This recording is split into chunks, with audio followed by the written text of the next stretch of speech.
بسم الله والحمد لله والصلاة والسلام على رسول الله. أيها الإخوة الكرام، السلام عليكم ورحمة الله.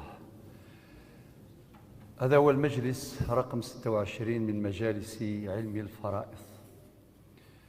تساقتي من الليث في 26 ذي علم الفرائض. عنوان مجلس اليوم التخارج. السنتل بوسا ما يرضى ربي في مليليث بوسا اسميس أمسفغ. التخارج حل فعال للورثة لتيسير قسمة المواريث. أمسفغ ذي تركة ذينك دي سهالا ضبط ير الورثة،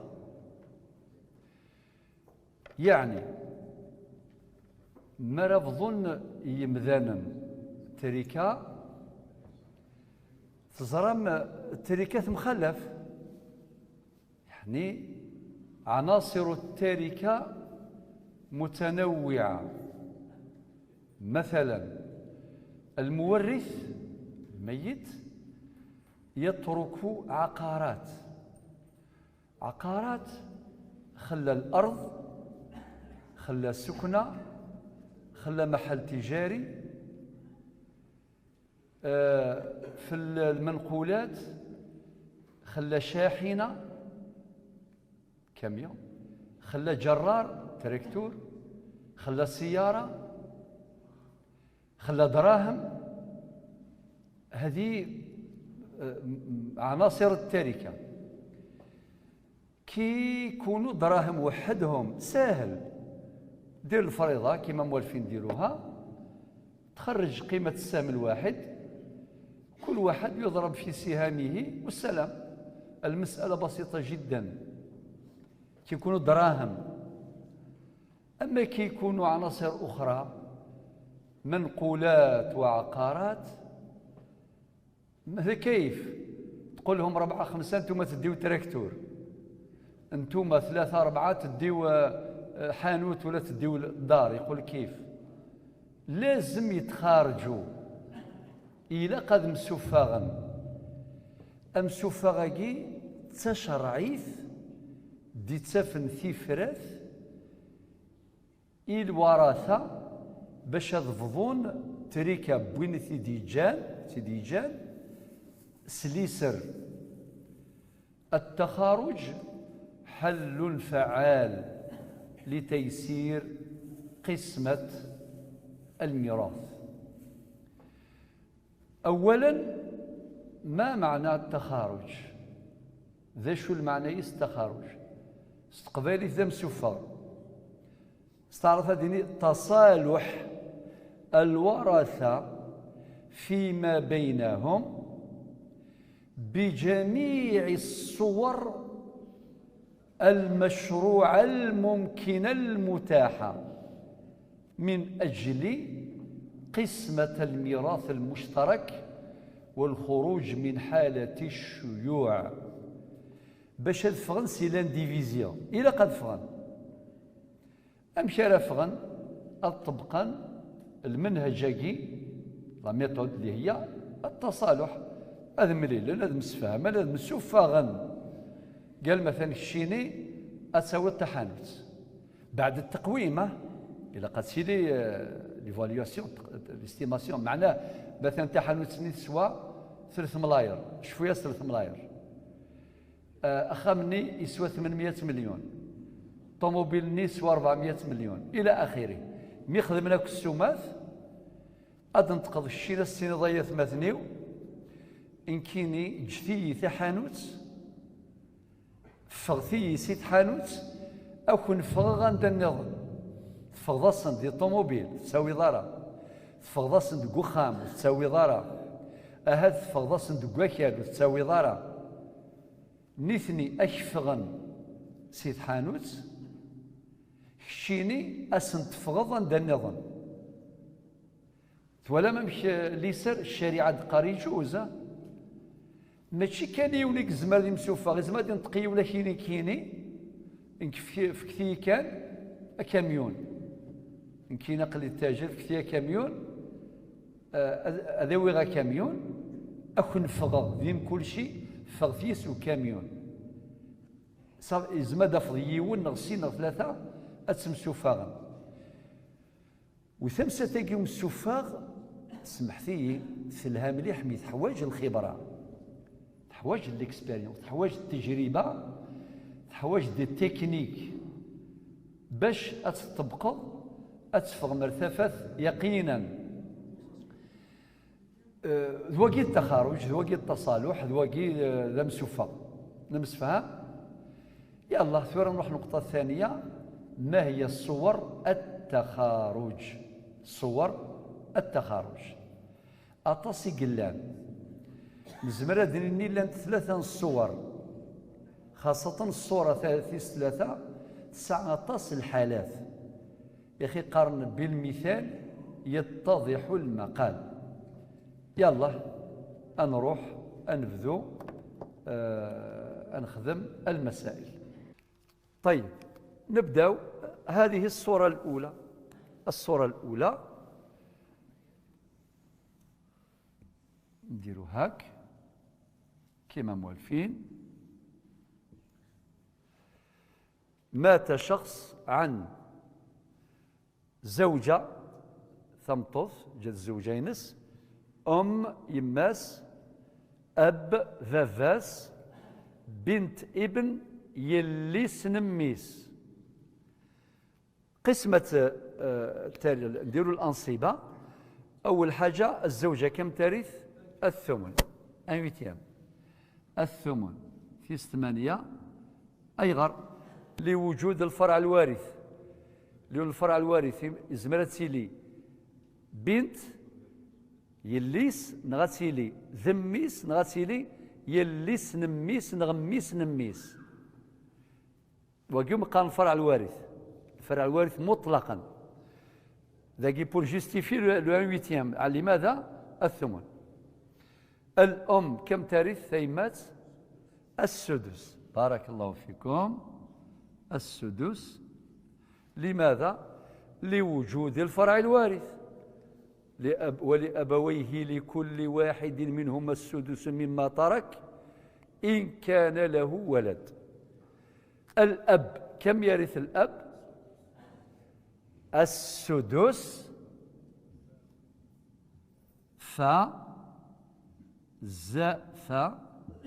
زائد باعين.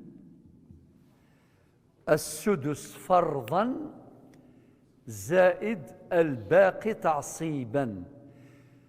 ذاكي الأب إسعى صفتان يرث عن طريق الفرض ويرث عن طريق التعصيب. نمس فهم. دائما نقول لكم علم الفرائض يحتاج إلى تركيز.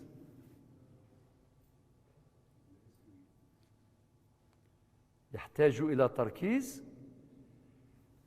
لأن عدم التركيز يؤدي حتما إلى عدم الفهم ويؤدي إلى الجهل المطبق.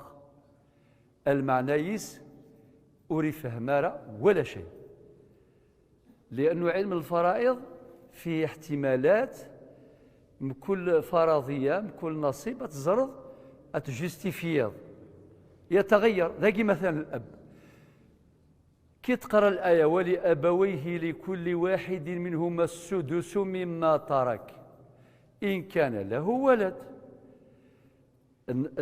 يعني النظر الظاهري للآية أدي نظر الأب يرث السدس والأم ترث السدس، ولكن لا، هناك خطأ أيغر، لأن الأب مع الفرع الوارث المؤنث يرث الباقي تعصيبا. السدس فرضا والباقي تعصيبا. بارك الله فيكم. بنت الابن كم ترث؟ النصف. هذا النصف، أي غير النصف لانفرادها واحد سيثلة وعدم وجود عاصب ولا حاجب. الجواب الصحيح إلى قد ترث النصف أولا لانفرادها واحد سيثلة، ثانيا لعدم وجود حاجب خاطر ثقي تحجب، ثالثا وعدم وجود عاصب. أصل المسألة كم؟ طيب 24. لماذا 24؟ لوجود الثمن مع السدس. ما هي العلاقة القائمة بينهما؟ بعلاقة توافق، والعلاقات كم هي؟ 4. الأولى علاقة التماثل، 2 علاقة التوافق، 3 علاقة التداخل، 4 علاقة التباين أو التنافر. الزوجة ترث الثمن 24 كم؟ 3. الأم ترث السدس 24 كم؟ 4. الأب يرث السدس 24 كم؟ 4. بنت الابن كم ترث؟ النصف معناه 12. يلا نجمع 3 زائد 4 يساوي 7، زائد 4 11، زائد 12 23، بقي 1. وين نديروه؟ بارك الله فيكم. يضاف إلى الأب زائد 1 يساوي 5. أول كي تجمع 3 مع 4 7 زائد 5 يساوي 12، زائد 12 يساوي 24.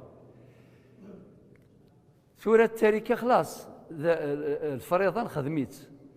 ذا شو يخصن ثورة إلى قنزرة شو ديجا أما كيكون دنيا إيجاد ثامورث إيجاد مثلا ثحانوت إيجاد أخام إيجاد كاميونا إيجاد ذريمن إيجاد وكذا قيل قدم سفاغان. خاطر المفروض شرعا كل وارث يرث في جميع العناصر. دراهم يدي حقه، في تراكتور يدي حقه، في الطراب يدي حقه، في الحانوت يدي حقه. ممكن يولي بلوكاج توتال يعني ما كاش اللي يمشي. أو كيفاش 4 يديو تراكتور كيفاش يمشيو به، 5 يسكنوا في شقة أبارتمون كيف؟ معنى الانتفاع يكون ضعيفا. لذلك الشريعة تسمح بإجراء ما يسمى بالتخارج. مثلا في هذه الحالة الزوجة تجي الصورة الأولى، نقول الصورة الأولى أن يتفق الخارج أو الخارجة مع باقي الورثة في أخذ عنصر من عناصر التركة، شيء من الأشياء مقابل تنازله عن حصصه في عناصر التركة الأخرى، وباقي الورثة الجميع يتنازلوا عن حصصهم في هذا الشيء المختار. مثلا هذا الزوجة اسمحوا لي نديروا هكذا بالأحمر، تقول لهم أنا أعطيوا لي مسكن، أعطيوا لي مسكن في كثية خام فغثي يسقو خام عند يدي ورقازي. عادتنا كي قارنت يعني على بالكم هنا تجاوزات شرعية كثيرة. إلى وين دا مثل ورقاز أسيني ثمطوث بعد 3 أيام يلا روحوا سورتو مسعرة دريان ثوفا دير فيفان تزرى ما شو يقدرون نسى الشرع ماشي أكيد هنا ثمطوثاكي زوجة الأب هي أبانا ذلمانا إلا قد توحرز ما إلا أنت تكفيني فغثي سكو خامان دايدي جاور جازيو إن كينا كن فغان دا النظام ور تساوي ذو كاميون ور تساوي ذو ثحانوت ور تساوي ذو كواكال جثي كان أبارتمون عادي ذاكي لانت سيني فردان إلا وان دا ألاميابل أكا سنية بلا تقويم أكين كذا وخام أخام يسوى 500 مليون نغا مليار نغسين عادي لثنتي لا توليرونس أتسيلا ذي اللي يسمح جرسا عادي إلا وان دا سيني حبس أدنا ولي زيكسبير أدخذ من تقويم كل شيء أما تحانوت أما ذا تراكتور أما ذا خمامة أم بعد نظر نسات شحال تيدي صاحن نسات مثلا القيمة يس تيدي صاحن 900 مليون أخا مني يثبي القيمة يس مليار ذاش سنيني أصحيت كومبونساسيون أسيني ثورة كميني أمن فكا خام أم على قد فكض 100 مليون إما إلا نسات القيمة ينس الحصة ينس أمورينس لابارينس 900 مليون نتساخمني سواء 800 مليون إلى قد سرنون 100 مليون ذاكي المفاوضات هذه اللي ووال ولي ثفرون لا هذا ذي الحالة مثاقي ماذا يحصل حينما تأخذ المسكن تصالحت الزوجة مع باقي الورثة بأن تستأثر بالمسكن فيتنازل جميع الورثة عن حصصهم في المسكن مقابل تنازلها هي في جميع لهم لباقي الورثة في جميع عناصر التركة. المنهجية في علم الفرائض كيفاش تقول؟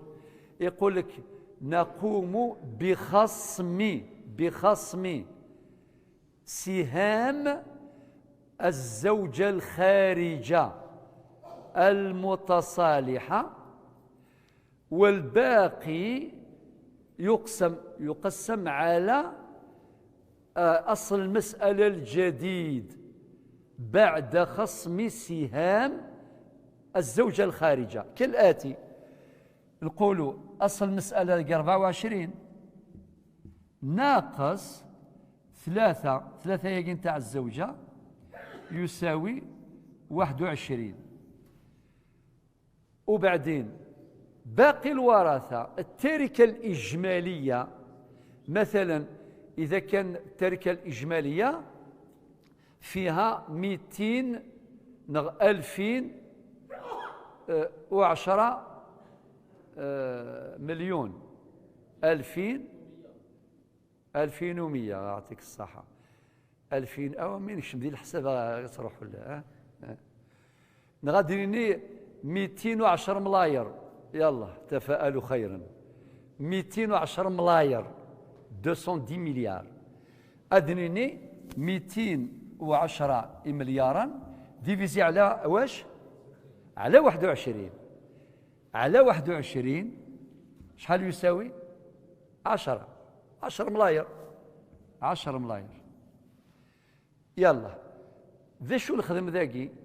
خصمنا السهم الزوجة الخارجة ثمتو ثاقي فغن 9 نكسيث نتيد من أصل المسألة هو 24 قيمة تد 21 من بعد ذين سهلا كل وارث أذيوي الحصة ينس على حسب الأسهم ينس ذا كان والمسألة بسيطة تكمل الله غالب يعني الصبولة قتيلة كبيرة باش نكمل العملية إلى النهاية ولكن يكفي أن نعرف أو نتعرف على الصورة بشكل واضح وبعدين وهي قابلة للقياس. أدنوي الصورة الثانية تساقي هاتسا يوني يموت إيجاد 4 أبناء وبنت. ما هو أصل المسألة؟ إيجاد 4 براش أكو يوسن تحديث أصل المسألة 9. بارك الله فيكم ما شاء الله 9 أنسيدو الساعة 9 بتطبيق الآية للذكر مثل حظ الأنثيين. 4 أبناء فوا 2 يساوي 8 زائد البنت، خلاص ذاقي 8 ذاقي يون. 8 تقبل قسمة على 4. نعم. ذا شو يظهران داقي الصورة الثانية أن البنت الخارجة هي اللي تخرج تتفق مع أحد الأبناء يعني مع أخوها باش يعطي لها دراهم شغل يشري الحصة نتاعها. هي ما تقولش ندي الدار ولا ندي حانوت، لا لا، تقول أنا عندي حصة نتاعي في التراب، في واش خلى بابانا، أنا نتفاهم معاك، نبيع لك لابارينو اك الزنزة موريو يكشيني سيدري منيك وحدك، يا ريت كان ثقي تجوز، ثقي صورة جائزة، وثقي عادة ما تحصل أتفضي ولتما كيكتيني حوايج غارة لا ثمورث ولا ثزمورث ولا ثحانوت، إنك حوايج غير ذيري من أتيلي تزوج خامس ساعة خام ولا شي خصن في حوايج غير ذيري من أدخل على انفستيسمون، أدخل حاجة إلى آخره، أداغ ثغوسة ذاك وتمسفهم راك ثما ثميسياك تختار يون كان، تختار يون كان ثاقي الصورة من الصور تزمات تختار سين أديني مثلا لابارك كيني أكون تزنزا 100 مليار أو 500 مليون 500 مليون الله يبارك لابارنينس أتاو مكونوين ما تسعى نتساث 2 هكتار شا تساوي ظن هكتار شان هكتار عادي لا نسين لي زابارتمون ينس نتساث يوني كيتش يوني كيتش ثاقي ذا الصورة جائزة ذاك كنت قرأ في كلها صور جائزة مشروعة يعني تحرك الورثة في مجال فسيح مشروع ليجيتيم ليغال. هذا الصورة الثالثة، الصورة الثالثة فاقي 9 حالات كثيرة، لذلك قلنا الصورة الثالثة لها حالات منها أتيتر ديكزومبل يعني منها إما حسب الأنصبة، حسب الأنصبة يلا نقسموها. هذا ذاقي أدن سفغ الفريضة. الزوجة كم ترث؟ كم ترث؟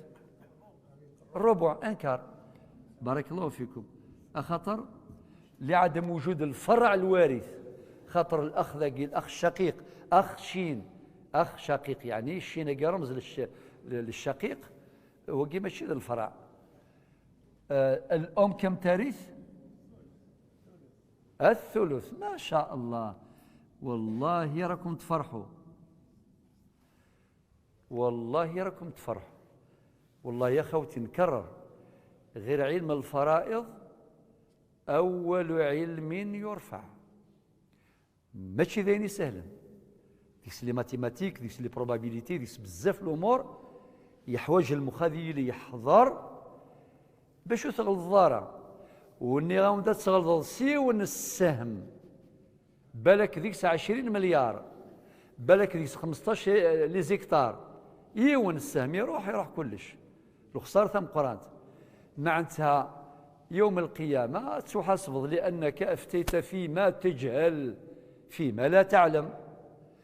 والأخطاء في الفرائض كثيرة جدا على مستوى العالم، مانيش نتكلم على الجزائر، أنا نقول لك على مستوى العالم أو إن شئتم على مستوى أمة الإسلام. يعني أبيبري يلا وإن شاء الله ما إلا نوفى الوقت أدنوي لوجيسيال اللي راه يمشي ونجربوه قدامكم، نعطيو له مسألة ولا مجموعة مسائل ونشوفوا هل ترى يجيبها سوا ولا ما يجيبهاش، وناخذ لوجيسيال معناتها برنامج. ممكن واحد يقول كيف برنامج اللي داروا اصحاب الانفورماتيك، يقول لك ايه انا ما قلتلكش العكس، كاين مسائل كثيره يجيبها سوا لا انكر الا وندا سيدي وسوس، ولكن سمحت لي الا وندا الا قد يشم العقل البشري، الا قد يشم ولا نهدي فكار ربي سبحانه. الزوجه ترث الربع لعدم وجود الفرع الوارث مطلقا، والام ترث الثلث. لماذا؟ لسببين: لعدم وجود الفرع الوارث مطلقا، ولعدم وجود جمع من الإخوة والأخوات مطلقا. جمع، والجمع هذا وصف ينسحب على الاثنين فأكثر، اثنين فأكثر. ذا قيلي والأخ الشقيق كم يرث؟ عاصب. هذا اشتبه ذاكي كما قلنا باعين، يعني الباقي تعصيبا. أصل المسألة كم؟ 12. العلاقة بين الكسر ما هي علاقة التنافر. بارك الله فيكم. يعني 4 عدد زوجي و3 عدد فردي، وفي علاقة التباين أو علاقة التنافر تقتضي ضرب الكسرين، ضرب الكسر مقام الكسر الأول مع الكسر الثاني مقام الكسر الثاني، يعني 4 في 3 4 3 يساوي 12. هذا انت 12. ربع 12 يساوي كم؟ 3. ثلث 12 يساوي كم؟ 4. 4 زائد 3 يساوي كم؟ 7. أشحال دي قيم الأخ الشقيق؟ 5. هذا حسب الأنصبة، إذا كان الأخ الخارج هو الأخ الشقيق ذن سيكفغن السنين كيني فغاون تجيغاون فكثي مرسو بكال إن كيني تجيغاون كلش نتسا أسن يفغن دا النظام ذي ثحانوت القخام ذي تراكتور وكذا نثني هذا السفغن سكواكال لولو تيراني هذا السفغن وقيوم يقارن التصل وحاول التخارج. ولكن حبس إن يسن نتفق أنتما يعني الزوجة مع الأم، واش يقول لهم الأخ الشقيق في المفاوضات؟ يقول لهم أنا نخرج لكم ولكن أنتم نعطي لكم حسب الأنصبة، يعني ناخذ المرسو هذاك ولا هذيك التركة الأخرى، عناصر التركة الأخرى هو يخرج منها وهما يديو من هذاك التراب حسب الأنصبة. واحد يدي الربع والآخر يدي الثلث، يونا دياوي أنكار يونا دياوي الثلث لو انتير. طيب هذه طريقة اللي هي حسب الأنصبة، ثقي عملية رياضية حسابات عادي، ثقي طريقة عادلة أي غير عادلة، لأن كل واحد يأخذ حسب نصيبه. أدنوي أمور من الأخ الشقيقة أم كرا تفضون ثيما تساوي ثيس 3، الزوجة تساوي ثيس 4، وذاكي بعملية حسابية وقاذي غير اللي ما تزرنا مشي قال الحسمن نمس فهم ذايا ونتسا ذا سيدا ميم شوز سنين كيني أذاويغ على حسابك نثاوي. يعني ما هو المعيار الباري؟ ما هو هذا حسب الأنصبة. الحالة الثانية مناصفة، مثلا السذاكي ابنان أو بنت، ما هو أصل المسألة؟ 5 الابنان للذكر مثل حظ الأنثيين، ابنان سين كات أو بنت، ذاك يوي 4 ذاك يوي يون. الصورة الثالثة لها حالات. الحالة الأولى حسب الأنصبة، يعني أنصبة الذين يتصالحون مع الخارج أو الخارجة. الحالة الثانية مناصفة، متفقين. مثلا أشكون اللي خرج واحد من الأبناء، هذا ندير هنا أحدهما، هذا هو الخارج المصالح. يونسيسن إناس نكيني فكثي أكاميون أكذو تراكتور فغثي سيسن صافي يقول ديون ذا كذيوث ذكر وأنثى، هي أون برانسيب ذكر وأنثى، للذكر مثل حظ الأنثيين، ولكن الثماثا جرسا سعان الحق هذا مسفهاما باش ضفضون أين كنيك جاوين يفغن مناصفة إجايس نكال. مثلا نكالني ذيك 4 لي زيكتار 4 لي زيكتار إيدي صاحا وين يفغن، من بعد أقشيشت أثمثناكي مسفهاما أثفضون سين قطارا هم أحرار. ذاكي ماشي إلا كنطبق قاعدة للذكر مثل لا ماشي شرط، خاطر يقول لك في قاعدة شرعية وقاعدة فقهية، يقول لك من حق الإنسان أن يطالب بحقه ومن حقه أن يتنازل عن حقه. كل يوم يسعى الحق باش يوي الحقيس، أما كن يسعى الحق يجسي الحقيس.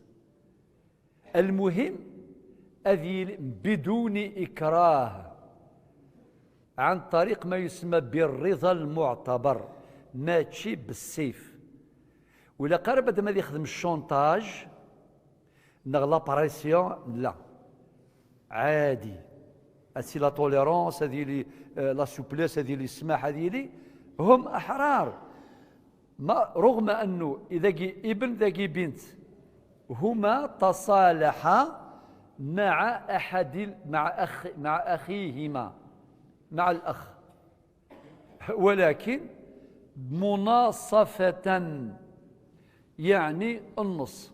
وقاذني سنني يفغن سنني أذاوين أكل بنا يفغن النص 50% ونثني كيف أدفكن مناصفة ثقي حالة جائزة مشروعة.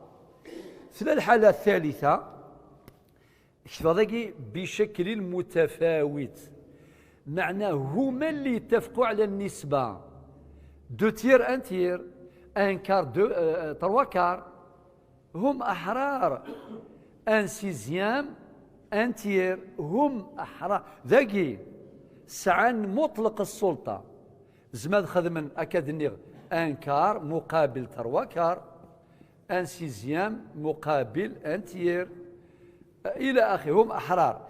ذاكي مسفى من 2 تير مع 1 تير.